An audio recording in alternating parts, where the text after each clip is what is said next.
오늘 주신 말씀은 마가복음 3장 20절로 30절 말씀입니다. 마가복음 3장 20절로 30절 말씀 받들어 읽겠습니다. 집에 들어가시니 무리가 다시 모임으로 식사할 겨를도 없는지라 예수의 친족들이 듣고 그를 붙들러 나오니 이는 그가 미쳤다 하밀러라.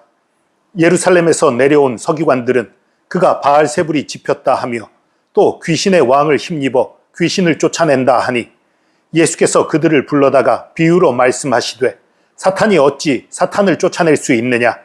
또 만일 나라가 스스로 분쟁하면 그 나라가 설 수 없고 만일 집이 스스로 분쟁하면 그 집이 설 수 없고 만일 사탄이 자기를 거슬러 일어나 분쟁하면 설 수 없고 망하느니라. 사람이 먼저 강한 자를 결박하지 않고는 그 강한 자의 집에 들어가 세간을 강탈하지 못하리니 결박한 후에야 그 집을 강탈하리라.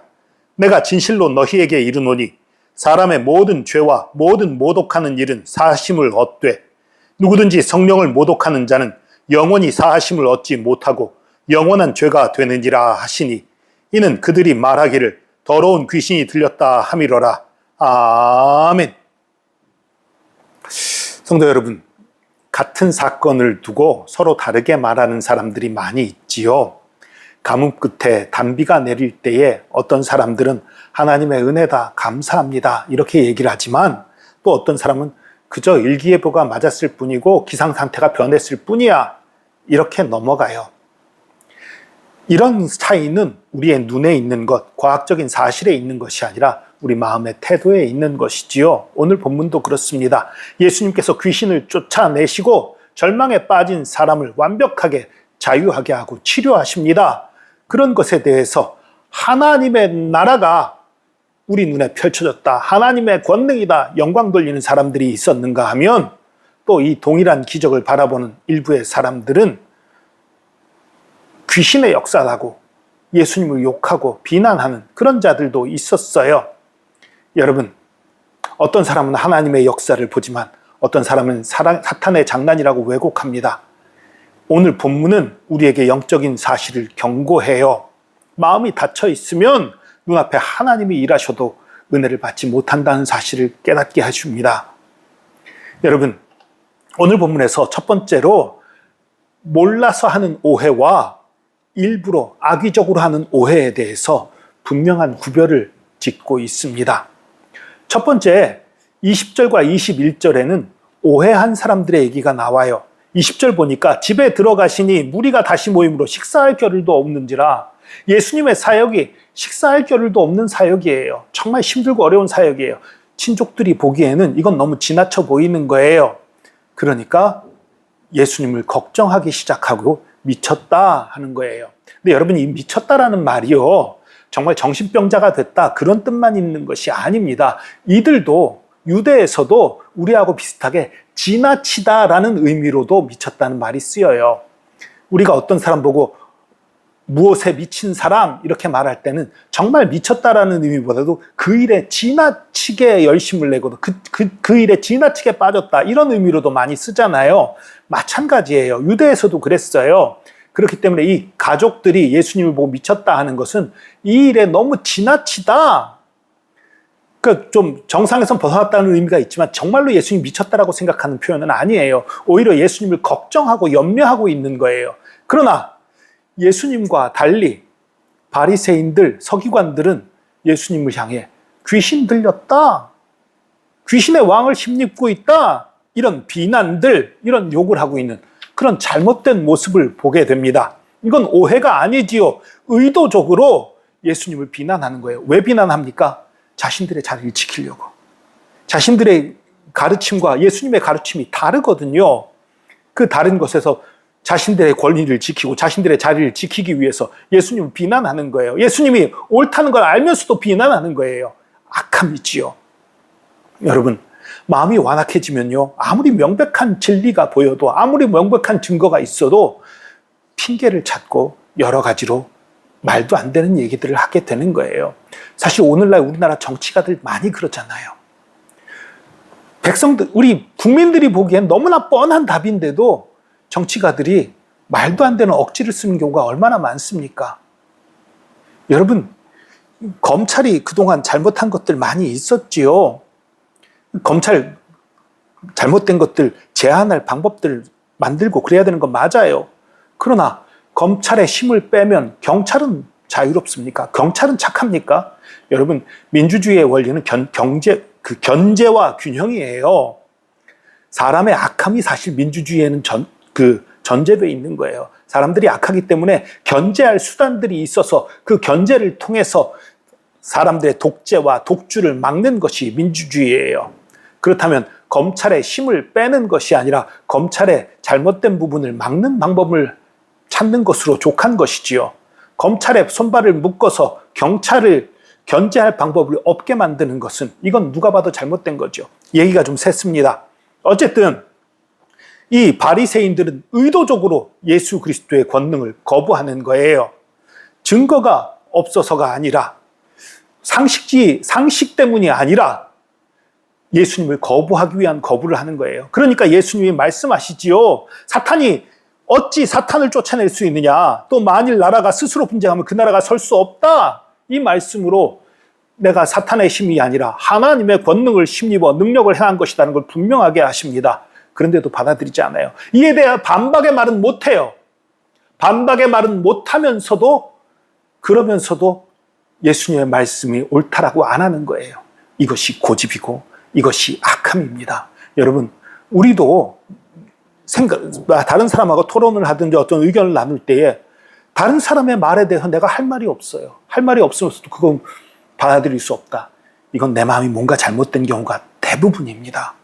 스스로 반성하고 스스로 돌이켜야 돼요. 내가 정말 고집으로 다른 사람을 반대하고 있는 것인지 정말 옳기 때문에 반대하고 있는 건지 돌아봐야 돼요. 어쨌든 이것은 약간 센 얘기고요. 이 바리새인들, 서기관들은 반대를 위한 반대를 하고 있는 거예요. 그래서 그들에 대해서 예수님이 또 한 번 선포를 하세요.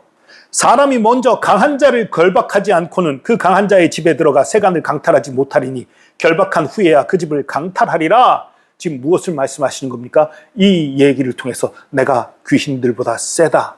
이 얘기는 결국 뭐예요? 내가 하나님의 사람이다. 내가 메시아다. 간접적으로 얘기하고 있는 거예요. 사단의 모든 권세를 깨트릴 권세를 내가 가졌다. 이걸 선언하고 계신 거예요. 사단의 모든 권세는 하나님의 권세 앞에, 예수 이름 앞에 무너진다. 선언하는 거예요.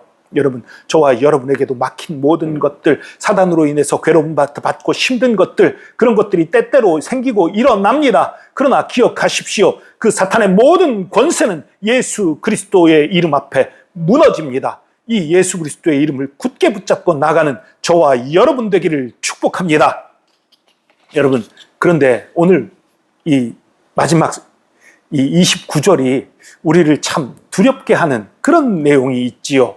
28절과 29절에서 예수님이 경고하세요. 누구든지 성령을 모독하는 자는 영원히 사하심을 얻지 못하고 영원한 죄가 되느니라. 이 구절 때문에 많은 성도들이 불안해하고 두려워해요. 내가 성령을 혹시 모독하는 거 아닌가? 내가 성령을 회방하는 거 아닌가? 나 구원 못 받는 거 아니야? 이런 두려움에 빠져요. 그런데 확실하게 말씀드립니다. 그러한 두려움이 여러분에게 있다면 여러분은 성령 모독죄에 해당하지 않습니다. 이 성령 모독죄에 대해서 우리가 오해하는 게 있어요. 어떤 죄의 형태가 딱 있어서 이 죄를 지면은, 이 죄를 지은 사람은 구원받지 못한다, 용서받지 못한다, 이런 걸로 오해를 해요. 그런데 성령 모독죄는 어떤 모양을 갖춘 죄라기보다는 상태를 가리키는 거예요. 그러니까 하나님의 은혜, 성령의 은혜를 거부하는 상태를 가리키는 거예요.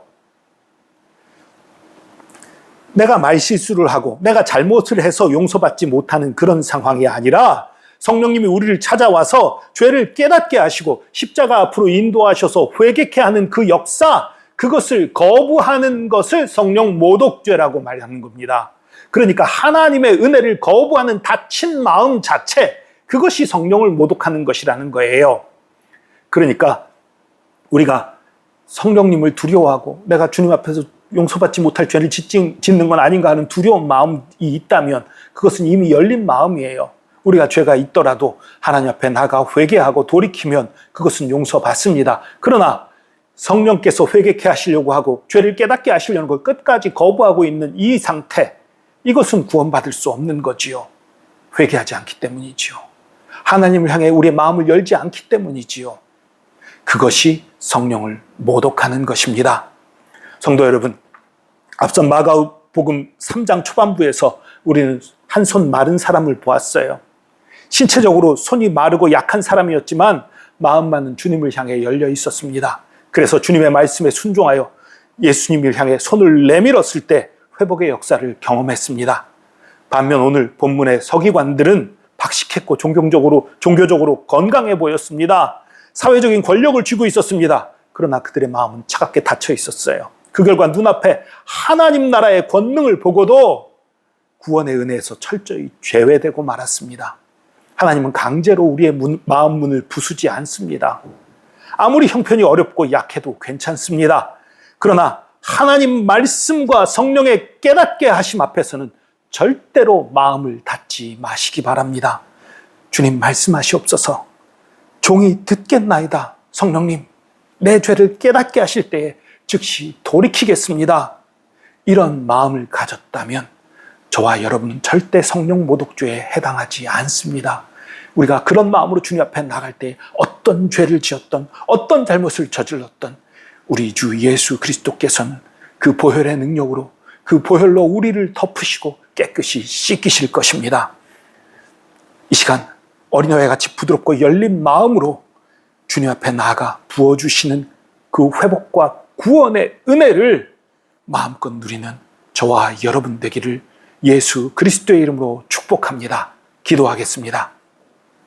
주님, 우리에게 열린 마음을 주시옵소서. 나의 이익을 따라, 나의 유익을 따라, 나의 고집을 따라 상황과 환경을 판단하고 평가하는 그런 어리석은 자가 아니라 하나님 말씀에 의해서, 하나님 말씀에 비추어서 옳고 그른 것을 구별하고 내가 잘못했을 때 잘못했다 고백하며 어떠한 미련하고 어떤 어리석은 잘못을 저질렀을 때라도 주님 앞에 잘못했다고 회개하고 돌이키며 주님 앞에 우리의 마음을 여는 부드러운 마음을 가진 자, 열린 마음을 가진 저희들 되게 하여 주시옵소서. 그래서 주님께서 책망하실 때에, 주님께서 가르치실 때에 우리가 마음을 열고 주의 음성을 듣고 주님 앞에 회개하며 또 주님이 주신 놀라운 축복과 은혜의 말씀으로 인해서 우리가 기뻐하며 즐거워하며 주님 앞에 순종하고 주님께 영광 돌리는 저희들, 그래서 주님의 그 구원의 은혜를 누리는 저희들 되게 하여 주시옵소서. 함께 하심 감사합니다. 우리를 구원하시며 우리를 건지시며 우리를 축복하시는 주님 감사합니다. 감사드리며 예수 그리스도의 이름으로 기도합니다. 아멘.